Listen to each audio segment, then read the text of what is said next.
This is the Lone Creator YouTube. We hope this video helps. You start by opening the workbook and selecting the exact cell where the link will live. This matters for formatting and relative references. Once done, decide whether you need a web URL, an email link, a local file, or an internal cell reference because each option uses a slightly different dialog. Make sure to clear any unwanted cell formatting first so the link inherits expected style.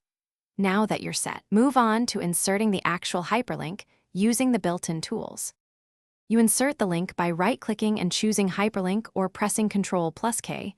This opens a dialog tailored to the link type. In the address field, paste the URL or file path.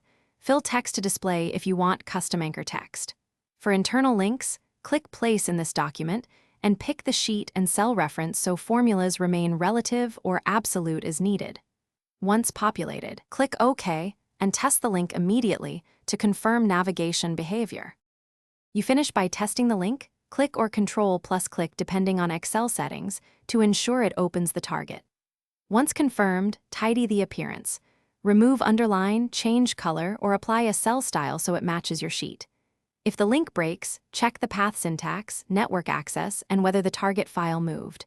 For internal links, ensure sheet names or cell addresses weren't changed. A common fix is updating the address or switching to an absolute reference so the link stays valid. Thanks for watching. Consider subscribing if we helped you.